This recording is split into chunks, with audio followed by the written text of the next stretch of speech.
Olá, sou Alexandre Uehara, coordenador acadêmico do Centro Brasileiro de Estudos sobre Negócios Internacionais e Diplomacia Corporativa, conhecida como CBNI-DIC da ISPM. Bem-vindos ao primeiro episódio do EU Green Podcast, que é uma produção em parceria entre a Cátedra Jean Monnet da ISPM e o Núcleo de Estudos e Negócios Europeus, mais conhecida pela sigla NENE, e que tem como coordenador o professor Demetrios Pereira, que está aqui do meu lado. Queria deixar também a informação de que estas e outras entrevistas você pode encontrar na nossa página Diplomacia Corporativa e Global Business. Basta você dar uma busca no YouTube, né, por Diplomacia Corporativa e Global Business, você pode encontrar essa e outras entrevistas lá também. Bem, no programa de hoje trataremos aí sobre o tema a violação dos direitos humanos da população indígena Yanomami durante o governo Bolsonaro e o caso para o Tribunal Penal Internacional. E para este programa de hoje, teremos a participação de duas pesquisadoras do NENE que vão nos ajudar aqui na entrevista. A Maria Clara Liguori, tudo bem? Oi. Ei. E também a Isabela Cardoso, tudo bem? Tudo bem. Bem. Ambas alunas do curso de Relações Internacionais aqui da ISPM. Bom, então, como falamos, né, hoje vamos abordar esta grave crise que afeta o povo Yanomami no Brasil, com foco nas violações de direitos humanos e também os impactos ambientais associados. E para falar sobre esse tema, temos dois convidados especiais, especialistas que publicaram juntos artigos sobre o tema e fizeram apresentações em importantes conferências como a IPSA, International Political Science Association, e também na ABRE, a Associação Brasileira de Relações Internacionais. Bom, e para a gente conhecer um pouquinho mais desses nossos entrevistados de hoje, eu queria passar a palavra já para a Maria Clara. Sim. Hoje nós temos o professor Rafael Assunção Rocha, doutor em Relações Internacionais pelo Instituto de Relações Internacionais da Universidade de Brasília, mestre em Relações Internacionais pela Universidade Federal de Santa Catarina, mestre de Estudos Estratégicos e Relações Internacionais pela Universidade de Paris, 13, graduado em Relações Internacionais pelo Centro Universitário de Curitiba. Rafael trabalhou por mais de 6 anos na Universidade Federal de Roraima, antes de se mudar para a Universidade Federal de Pelotas, no Rio Grande do Sul, em abril deste ano, onde atualmente é professor de Relações Internacionais. O professor, quando esteve em Roraima, iniciou a pesquisa sobre as graves violações de direitos humanos contra os Yanomami, além de estudar a doutrina da responsabilidade de proteger. Ok, e agora o próximo entrevistado, professor, por favor, Isabela. Bom, nosso segundo convidado é o professor Demetrios Cesário Pereira, pós-doutorado em Ciência Política pela UFPR, com pesquisa nas universidades europeias, do Minho, em Portugal, e Livre de Bruxelas, na Bélgica, em que trabalhou nos temas das relações entre Brasil e União Europeia.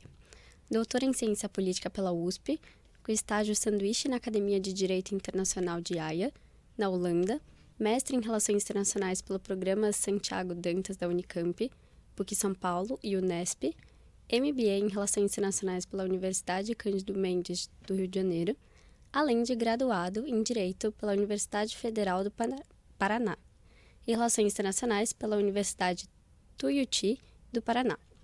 Além disso, é especialista em Direitos Humanos pela USP e coordenador do Núcleo de Estudos e Negócios Europeus da SPM, e está assumido como coordenador da Cátedra Jean Monnet. E hoje discutiremos sobre como os direitos humanos e as questões ambientais estão profundamente conectados nesse caso. Vamos começar. Ok, obrigado. Bom, e para começar, gostaria que você se apresentasse e falasse um pouco mais de suas trajetórias, né? Começando pelo professor Rafael. Nós sabemos aí que você viveu em Roraima, foi professor na Universidade Federal, como foi dito aí, e que dedica a pesquisa Yanomami. Mas queria que você falasse um pouquinho mais da sua experiência e seu interesse nesse tema. Olá, obrigado pelo convite, por estar aqui falando sobre essa pesquisa que desenvolvi junto com o meu colega Demetrios, professor Demetrios. Eu em 2017, havia recém defendido minha tese que tratava sobre responsabilidade de proteger, né? E aí olhei, né, para um mapa no Brasil, né, no caso, onde havia grandes crises humanitárias, né, onde eu poderia desenvolver melhor a minha pesquisa relacionada com o campo também.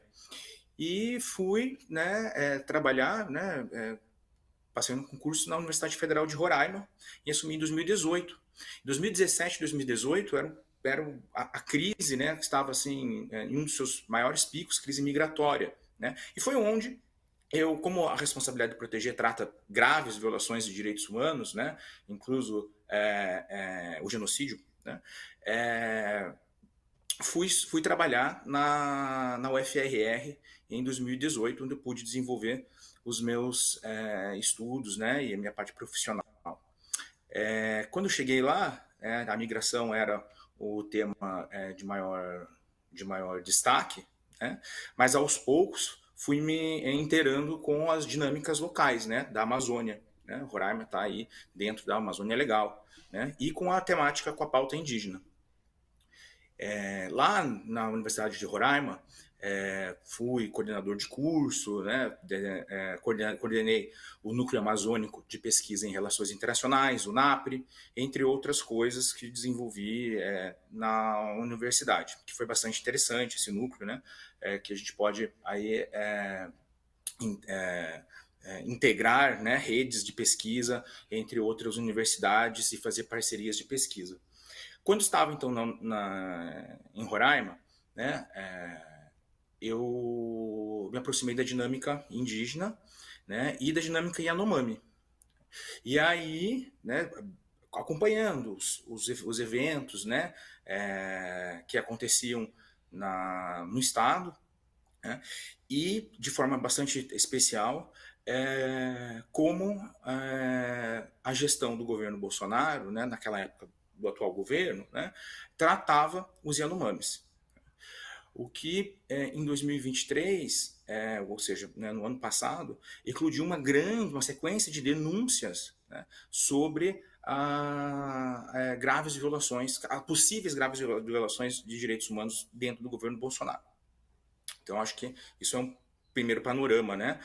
E aí, dadas essas circunstâncias e as minhas pesquisas, né, eu e o Demetrios, a gente pesquisou, então, sobre como, né, por um lado, a comunidade internacional tinha essa responsabilidade, né, frente aos possíveis cometimentos, né, de graves violações dos direitos humanos, né, como que a comunidade internacional iria agir em relação a isso, e também de que forma o TPI poderia acolher as denúncias que ocorreram, né, sobre possibilidade de genocídio, visto que o genocídio está amparado pela norma da responsabilidade de proteger, né, e um dos crimes abordados, tratados pelo tribunal.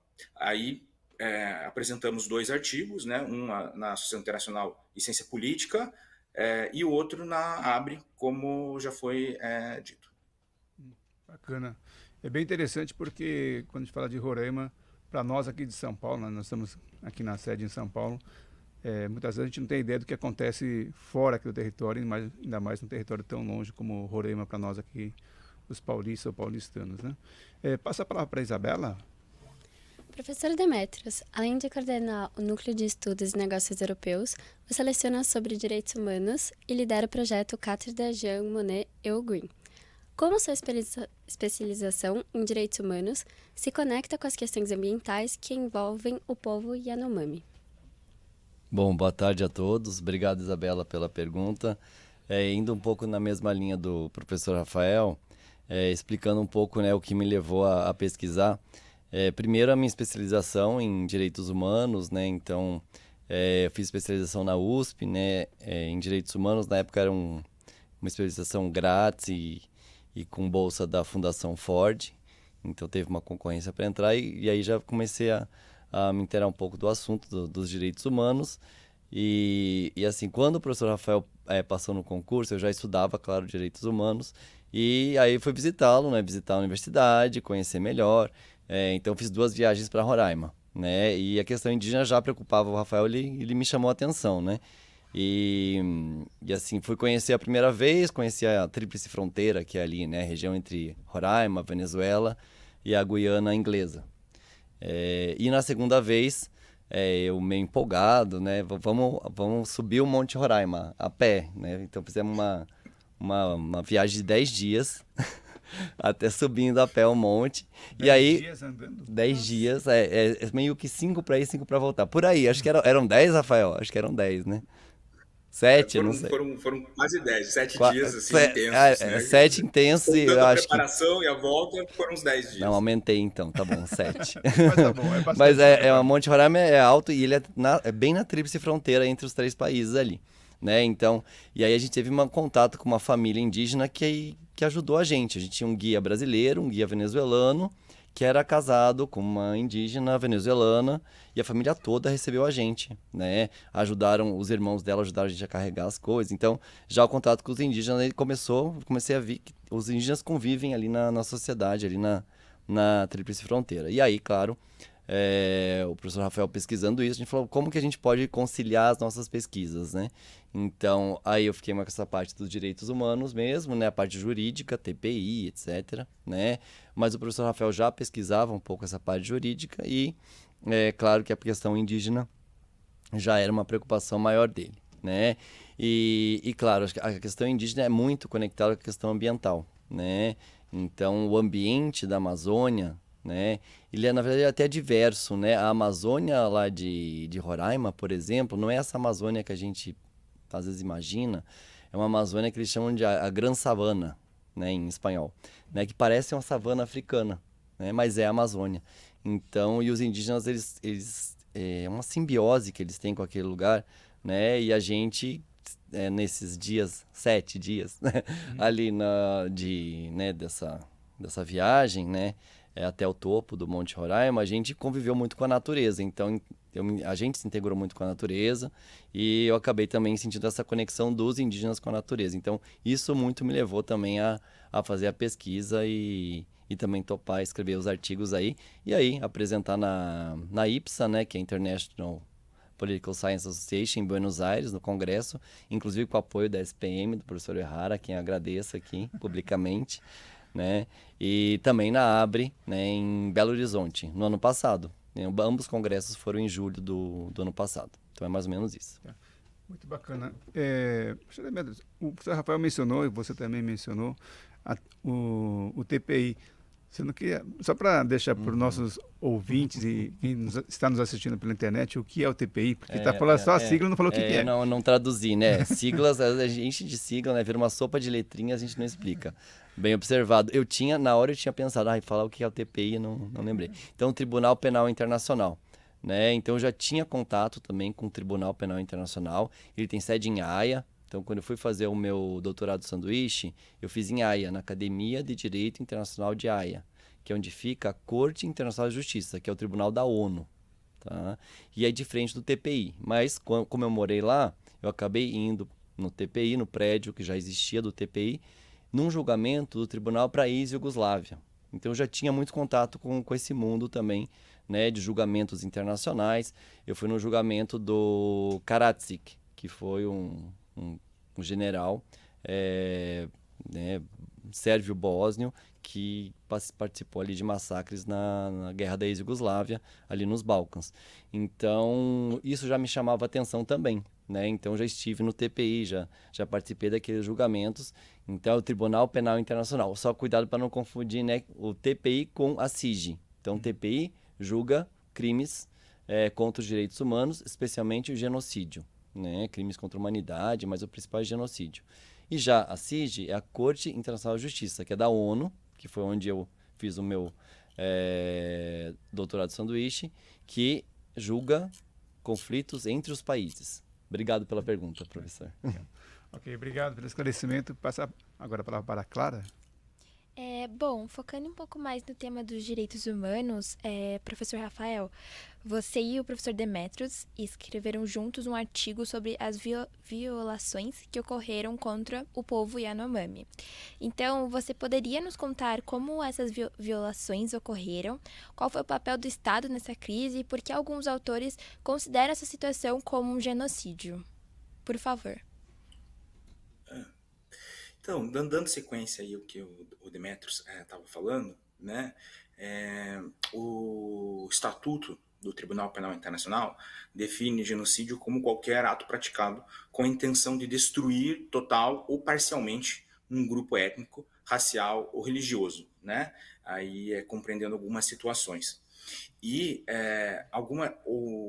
haviam já em 2023 algumas denúncias sobre a omissão do governo Bolsonaro em atender às necessidades do povo indígena Yanomami. Visto que o povo Yanomami é um povo, né, aí de em torno de 386 comunidades, né, aí em torno, certo, também de 30.500 habitantes, né, em torno, porque é um povo isolado, né? Claro, quando a gente fala de um povo isolado, as comunidades são de difícil acesso, são isoladas, tal, mas têm seus representantes que interagem com a comunidade branca urbana, né, e internacional também. Bom, haviam essas denúncias tanto por parte do STF, ou seja, investigações, né, deflagradas aí pela Justiça Federal, né? Haviam também algumas declarações da Alta Comissária de Direitos Humanos das Nações Unidas, né? Conclamando, né, chamando o governo Bolsonaro para que respeitassem as regras dos direitos humanos, né, e para que obedecesse, né, aquilo que a Comissão Internacional de Direitos Humanos também havia emitido uma resolução, né, e chamando o governo Bolsonaro para que tomasse medidas, né, que protegesse o povo Yanomami. Do que a gente está falando? A gente está falando de algumas situações. A gente está falando, por exemplo, de situações de crimes ambientais, né, de crimes contra a humanidade, que comprometem a vida do povo Yanomami. Que situações são essas? São, por exemplo, situações de garimpo, né, em que leva a poluição dos rios, né? A pesca é um meio de subsistência dessa população. A água completamente contaminada, né, prejudica, não é só prejudicar, coloca em risco a própria existência de toda uma população, né? Quando você tem um governo que não lutava, não trabalhava contra o garimpo, muito pelo contrário, buscava tornar mais brandas as legislações, né? Isso por um lado. Frente às denúncias de que esse povo estava sofrendo com essa situação, a gente tem um caso de omissão, né? Somado a isso, né, vem em 2019 a crise do Covid, né? E para vocês terem uma ideia, há denúncias de que o governo, tendo medicamentos que pudessem amparar a população, né, e criar também um isolamento, né, não leva esses medicamentos à própria população, não distribui esses medicamentos à própria população, né, e que não faz uma zona de restrição, né, ou seja, permite que garimpeiros entrassem e saíssem da região, né, e que levava, obviamente, a Covid para dentro das comunidades, certo? E aí, em 2021, já passado a crise do Covid, né, somada a toda essa crise de ambiental, né, e insegurança alimentar, porque as águas estão contaminadas, né, os peixes estão contaminados, né, você tem uma insegurança, uma situação de segurança alimentar, né, a gente tem um surto de malária junto com uma situação de extrema desnutrição. Isso um governo omisso, né, faz com que, então, a OEA, a Organização das Nações Unidas, né, e aí algumas associações brasileiras também, né, denunciassem esse governo. E é isso que o nosso objeto de pesquisa, vamos dizer assim, né, então, levantar a hipótese de que se realmente havia ocorrido algum tipo de inação ou omissão do governo, né, para que isso pudesse ser analisado pelo Tribunal Penal Internacional. Bacana. Bom, ouvindo a sua fala, professor Rafael, queria também pedir aqui ao professor Demétrio se pudesse falar um pouquinho mais sobre essa situação, né? Porque aqui pela fala do professor Rafael a gente percebe que não foi exatamente, pode até ser uma parte de falta de recursos, mas não foi só isso, né? Então, professor Demétrios, é explícito que a trajetória do Yanomami vem sendo marcada por sofrimento e violência desde o primeiro contato com a população branca, né? Até levando a Covid, que eventualmente se não tivesse contato não teria chegado lá, né? E apenas recentemente houve um reconhecimento desse povo, inclusive por atores internacionais. Como especialista em direitos humanos, você poderia explicar para nós aí quais direitos do Yanomami vêm sendo violados e por que é tão importante que a situação receba uma atenção internacional? Bom, a questão indígena, né, mais ampla aí que dos Yanomami, é uma questão assim que vem incomodando o direito internacional e o direito internacional dos direitos humanos há muito tempo, né? A própria colonização aqui das Américas, né, houve uma discussão muito grande, talvez até o nascimento de um direito internacional global de proteção aos direitos humanos, em que a escola espanhola de direito internacional, que é a famosa escola de Salamanca, na Espanha, defendia que os indígenas não fossem, por exemplo, escravizados, porque eles teriam direitos por serem humanos, né? Então, há muito tempo tem essa discussão, né? E é uma discussão externa, né? E quem defendia essa doutrina, em grande parte, era o clero, a igreja, né? Um embate muito forte com as monarquias europeias, especialmente a monarquia espanhola, né? Então, é um embate entre a soberania estatal, né, e o direito internacional, né, e que vem ocorrendo até hoje, né? Então, é algo muito antigo, mas essa tensão, né, um pouco que permanece. Agora, os direitos humanos é algo muito amplo, né? Os direitos humanos, né? E quais será esses direitos humanos, né? A gente costuma dividir, né, os teóricos de direitos humanos em 3 grandes gerações, né? Então, primeira geração, segunda geração, terceira geração, é uma divisão um pouco artificial, mas a primeira geração tem mais a ver com os direitos da liberdade, né? E também a vida, né? Então, o professor Rafael já colocou, a vida talvez, né, seja ali muito importante e tem a conexão com a questão do genocídio, com o Tribunal Penal Internacional, etc. A segunda geração é uma geração mais vinculada aos direitos da igualdade. A gente até usa o lema da Revolução Francesa para lembrar dos direitos humanos, né? Então, começa com a liberdade, igualdade e fraternidade. Então, os direitos da igualdade, elas lembram muito saúde, educação, também abordados pelo professor Rafael, né? Especialmente a questão da saúde, mas a questão da educação também é importante, né, para os Yanomami. Agora, a terceira geração é da fraternidade, né, seria, né? E aí que entra a questão ambiental, né?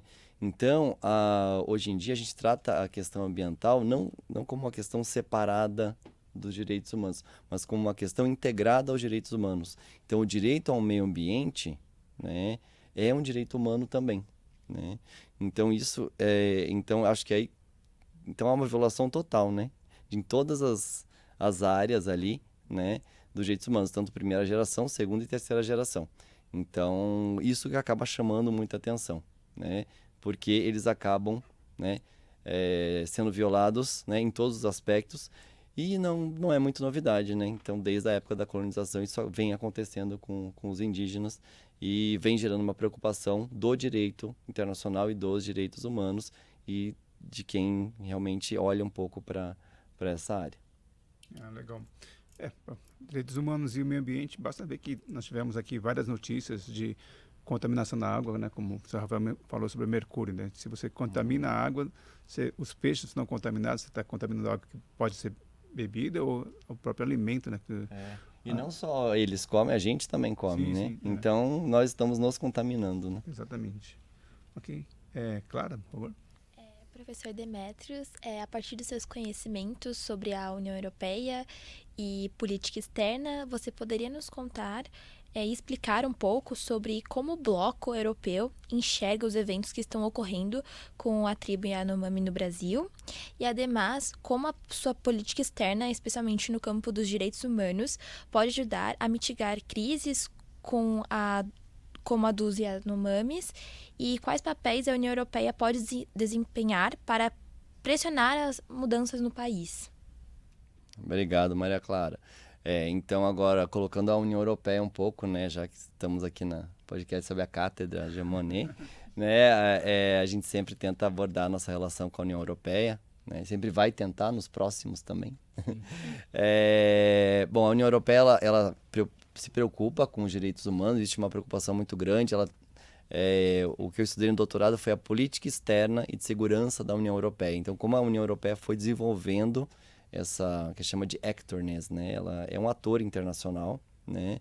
E ela age muitas vezes como bloco, né? E age na área de direitos humanos também, né? Então, essa ação na área de direitos humanos tem preocupação também com o Brasil, né? A União Europeia, inclusive, ela, por exemplo, ela já contribuiu com recursos para ajuda, né, aos indígenas, inclusive aos Yanomami, né? Então, existe uma preocupação europeia, né, e vem atuando como bloco, né?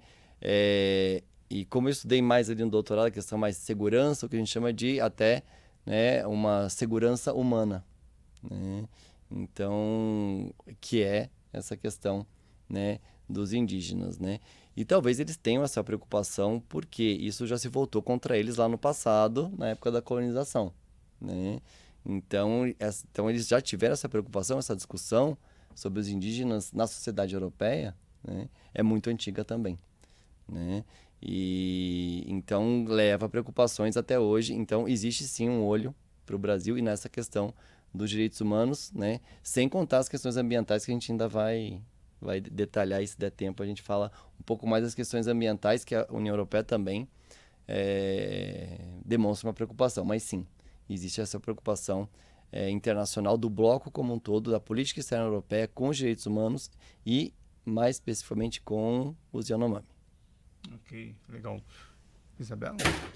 Professor Rafael, você estuda sobre a responsabilidade de proteger. Poderia nos explicar o que seria essa doutrina? Como ela se aplica ao caso dos Yanomami e como ela poderia ter sido acionada para evitar ou minimizar a crise? Oi, Isabela. Então, a responsabilidade de proteger é uma norma bastante cara para mim, que já me acompanha aí desde do mestrado que eu fiz na universidade, na UFSC, né, na Universidade Federal de Santa Catarina, meu doutorado, né, na UNB, e aí continuo ainda os meus estudos na UFRR, com certeza, né, e continuo os meus estudos onde eu atuo atualmente, na Universidade Federal de Pelotas. Bom, a responsabilidade de proteger, né, ela é muito mais do que um compromisso internacional, né, frente a ideia, a concepção, né, de intervenção humanitária ou de crises humanitárias. Ela é, de fato, uma norma, um compromisso, né, acordado na Cúpula Mundial de 2005, né, por todos os chefes de Estado e governos, né, que houve um consenso, que estavam nessa cúpula, né, mundial. E ela busca essa norma de responsabilidade de proteger, norma por quê? Porque ela foi aceita pelo Conselho de Segurança, internalizada nas Nações Unidas em resoluções do Conselho de Segurança, resoluções do Conselho de Direitos Humanos, né, resoluções da Assembleia Geral, entre outros órgãos, né, que também reconheceram a norma. Bom, essa norma, ela versa então sobre como, né, a sociedade, a comunidade internacional, melhor dizendo, né, pode impedir, né, crimes de genocídio, guerra, limpeza étnica e crimes contra a humanidade. Temos que lembrar que isso, como foi acordado, né, esse acordo em 2005, né, vem com toda a bagagem daqueles genocídios que ocorreram na década de 90. A gente tem Ruanda, Somália, a gente tem a questão do Kosovo, né, todas envolvendo as Nações Unidas. Então, dado que, né, essa norma ela versa sobre genocídio e crimes contra a humanidade, né, a gente pode pensar, nós não estamos imaginando, certo? A norma ela pode até levar em casos muito específicos de exceção, como foi o caso da intervenção na Líbia em 2011, né, a uma intervenção armada. Não é disso que nós estamos falando quando a gente fala no caso, né, dos Yanomamis, obviamente. né? No que nós estamos falando é que a norma trata qual é o papel da comunidade internacional em assistir um Estado onde, né, essas graves violações estejam ocorrendo. Então a discussão ela é como que os atores internacionais, no nosso caso no Brasil, né, a Organização dos Estados Americanos, né, como as Nações Unidas, como outras instâncias internacionais, podem, né, auxiliar o governo brasileiro, de certa forma, num primeiro momento, né, a atuar, né, junto a essa comunidade vulnerável, né, apresentada dentro dessas situações que eu comentei anteriormente, né, porque essa população não enfrente, né, não ocorra esses crimes. Uma outra maneira além de trabalhar junto com o Estado, é pressionar o Estado. Né? Como a gente identificou o nosso governo, na nossa pesquisa, o governo Bolsonaro é um governo que se afastava um pouco desse tipo de regramento internacional. Certo? Então, a pesquisa ela versa um pouco, ela versa mais, né, na possibilidade de atuar a comunidade internacional, né, pressionando, né, o governo brasileiro a tomar medidas adequadas para que esses crimes não ocorressem. Né? Então, a gente não pode dizer que aconteceu o crime de genocídio ou não, mas que há possibilidade, que há indícios, quem pode dizer isso ou não vai ser a TPI. Né? O que nós fazemos fizemos, né, levantamos os dados, né, uma cronologia, e analisamos essa cronologia de fatos, né, envolvendo denúncias do Brasil, internamente no Brasil, né, em diversas instâncias, federal, sobretudo, e as denúncias, né, e as visitas, inclusive, da Alta Comissária dos Direitos Humanos, né, aqui no Brasil, para o caso dos Yanomamis e de outras comunidades, né? Então, de que forma isso poderia ser pressionado no governo brasileiro, visto que havia indícios, né, de que a vida, a saúde, né, levando, e o comprometimento de toda uma comunidade étnica, então, né, podendo pensar, analisar até o caso do genocídio. Ok. É uma situação bem complexa, né, Rafael? Essa situação que você está descrevendo para a gente. E talvez explorar um pouquinho mais essa sua experiência, conhecimento, né? Como é que a gente pode trabalhar, né, nesse raciocínio em relação aos desafios de proteger, né, e aí proteger o meio ambiente, proteger os povos indígenas, com um outro aspecto que é o econômico, né, que muitas vezes leva ao argumento que é de explorar, né, explorar as riquezas que tem ali nessa região. Então, são dois aspectos que às vezes parecem ser contraditórios, né? Você proteger o meio ambiente, proteger o povo indígena ali, e ao mesmo tempo os interesses econômicos e interesses de exploração das riquezas que tem na região. Como é que o senhor avalia isso? Olha, sobre essa questão, não posso deixar de comentar sobre o Davi Kopenawa, né? Que é um Yanomami, certo? Que já foi algumas vezes para as Nações Unidas, né? E que busca levar essas demandas, levar o conhecimento do povo Yanomami, as demandas do povo Yanomami, né, para a comunidade internacional. Então, a proteção, nós temos que pensar que o desenvolvimento econômico, ele também deve garantir, né, a sustentabilidade do planeta, território, da nação, certo? Então, no caso Yanomami, por exemplo, né, é uma comunidade isolada, o que se deve fazer é realmente garantir que essa população possa viver como vem vivendo, né, há milhares e milhares de anos. São povos originários, são povos que ali estiveram, né, desde há muitos e muitos, muitos anos e que devem ali permanecer. Mas existem diversas outras comunidades que não são povos originários e que estão dispersas, né, ocupando o território amazônico. E essas comunidades, elas trabalham com agricultura familiar, elas trabalham com extrativismo sustentável. Essas comunidades, elas podem trazer e trazem desenvolvimento, né, essas atividades, extrativismo sustentável, elas elas trazem recursos de desenvolvimento para a própria região, ou seja, não deixando com que a região tenha incidência de extrema pobreza e tudo mais. Então, assim, garantindo, né? E, aliás, o que o Davi Copenau fala muito bem, né? São os indígenas que garantem, certo? A floresta em pé. Então, se a gente tem que falando de questões ambientais e desenvolvimento ambiental e desenvolvimento econômico, nós temos que também lembrar sobre a garantia de que isso seja sustentável. Né? Hoje a gente vê as graves crises climáticas, né, em todo o território praticamente brasileiro, né, ou chove demais, ou seca demais, né, e não só no Brasil, né, resultado, né, em parte, por exemplo, aqui no Brasil, do desmatamento amazônico.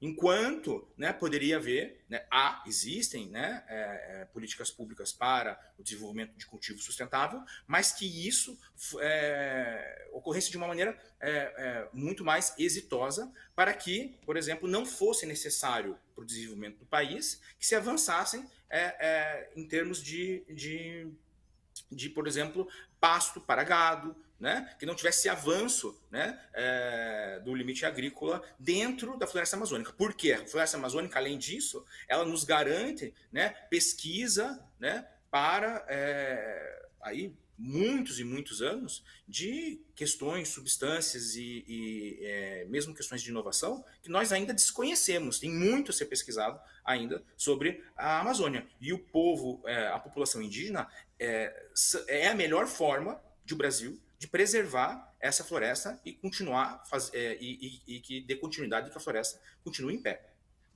A palavra-chave, na minha opinião, aí é sustentabilidade. Né? Acho que temos que pensar muito nessa sustentabilidade. Passa novamente para quem que é agora? Isabela? Isso.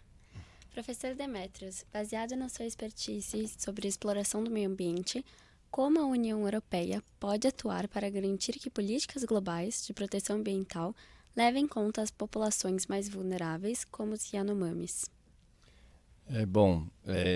A União Europeia, né, que é o meu principal objeto de estudo aí, né, e também aqui na cátedra, eu venho estudando aí desde a época da graduação, né, e especialmente a política externa europeia, vem atuando fortemente nas questões ambientais, além das questões de direitos humanos que a gente já abordou, né?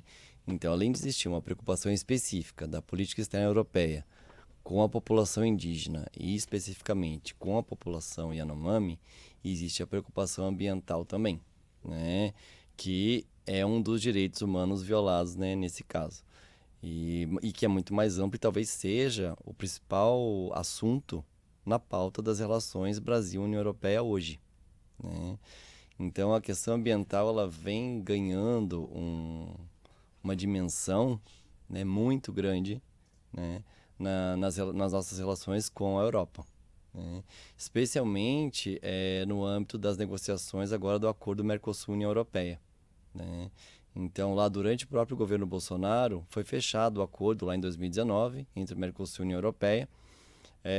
Porém, um tempo depois, após algumas crises ali entre os governos, crises ambientais, etc., os europeus vieram com uma side letter, que seria um anexo ao acordo, exigindo cumprimento de cláusulas ambientais, né, ou mais compromissos ambientais, como o Acordo de Paris, etc. E o mais afetado seria o Brasil, né? Claro, todo mundo tem que cumprir, tudo bem, mas quem tem mais meio ambiente, digamos assim, né? Quem tem a Amazônia? Então, somos nós. Então, quem tem mais obrigações vai ser o Brasil. Então, isso gerou um impasse nas negociações, que a gente está até hoje tentando resolver, né? Agora temos reunião, agora em novembro, do G20, talvez, vamos ver como é que vai acontecer. Então, e claro, temos o Fundo Amazônia, que a Europa contribuía muito, né? Depois disso parou de contribuir, vamos ver, e anunciou agora que vai voltar. Então, é realmente um assunto muito importante para os europeus e, para mim, é o principal assunto na pauta das relações Brasil-União Europeia hoje. Ok. Obrigado, professor Demetrios. Bom, estamos chegando aqui ao final do nosso tempo, mas eu queria deixar aí uma última pergunta para a Clara, que ela pudesse fazer. para continuar, e por fim, gostaria de ouvir as suas considerações sobre o que pode ser feito no futuro para evitar crises como a dos Yanomami. Então, professor Rafael, quais são as principais lições que o Brasil e a comunidade internacional podem tirar dessa situação? Pois é, Clara. A minha perspectiva, né, né, ela vai no sentido de que houve muito receio no passado sobre a Amazônia, a internacionalização da Amazônia, que o Brasil iria perder a Amazônia, que países, grandes potências iriam tomar a Amazônia do Brasil. Eu acho que isso tem um plano de fundo, né? Quando a gente fala de as principais lições que a gente pode tirar disso. Por quê? Porque, né, nós temos que abrir. A Amazônia é nossa, né? A Amazônia é brasileira, né? Nós temos que cooperar. A melhor forma de proteger a Amazônia, trazer desenvolvimento, proteger a população, né? Lutar contra as crises ambientais, protegendo a Amazônia. A melhor forma de proteger a Amazônia é cooperando, certo? Quando a gente coopera com principais parceiros internacionais interessados em proteger a Amazônia, né, nós estamos trazendo essa responsabilidade, né, compartilhando essa responsabilidade com outros países. Nesse sentido, inclusive, uma pesquisa, né, que eu faço também com o professor Demetrios, né, a gente tem, por exemplo, o exemplo da Organização do Tratado da Cooperação Amazônica, né, que é uma organização que o Brasil pode ter como instrumento, né, maior, né, agora há uma grande expectativa, né, na reunião de Belém, de que o governo Lula, né, acione, trabalhe melhor com a OTCA, então a Organização do Tratado de Cooperação Amazônica, né, que assim trazendo e delineando, né, novas políticas, né, novos objetivos, vamos dizer assim, e metas, né, para a própria proteção da Amazônia, do povo Yanomami. Então, assim, a minha perspectiva é de que nós temos que cooperar com a comunidade internacional, ao contrário de restringir acesso da comunidade internacional, né, à população Yanomami. Assim, é uma população isolada, eu quero dizer, né, que trabalhar de uma forma responsável, porque a Amazônia não tem limites. As populações indígenas não enxergam esses limites, eles não têm isso. Então, assim, não há outra possibilidade de trazer isso, né, de tratar isso de uma forma transversal, que não seja cooperar com os países da região e com outros países interessados em preservar, né, esse bem global, né, que nós temos aí, né, que está em parte do território brasileiro, que é a Amazônia. Aproveito para agradecer o convite aí do professor Errara, né, da Clara e da Isabela, aí e do professor Demetrios também, aí meu colega de pesquisa de há muitos anos. Ok, muito obrigado. Como eu falei, estamos chegando aqui ao final do nosso tempo. Então, finalizando o episódio de hoje, agradecemos imensamente aos professores Rafael e Demetrios por suas contribuições valiosas em relação a esse tema. Creio que a discussão de hoje deixou claro que os direitos humanos e o meio ambiente não podem ser tratados de maneira isolada, né? Apesar de distante, longe, faz parte do Brasil e o tema é importante para a gente, né? E que há muito a ser feito, tanto no Brasil quanto no cenário internacional. Contamos aí também com as parcerias com a União Europeia, né? Temos que contar com essa experiência deles também. Agradeço também as pesquisadoras Maria Clara e Isabela Cardoso, que nos ajudou aqui na entrevista. Muito obrigado a vocês. Também agradeço as pesquisadoras que estão aqui, a Isadora e a Valentina, no apoio, o Rafael, que também está ali nos apoiando neste programa de hoje. E, em particular, a Unis, o Afonso aqui, que é o nosso técnico, que está nos apoiando aqui no programa de hoje, que sempre nos assiste, né? E a você que está nos assistindo, nos ouvindo, pedimos o seu apoio também para compartilhar, curtir este programa e indicar para os colegas, para os amigos, e não deixe de acompanhar o próximo programa, que será a segunda edição dessa discussão. Muito obrigado a todos e boa tarde. Obrigado, boa tarde. Obrigada. Obrigada. Obrigado.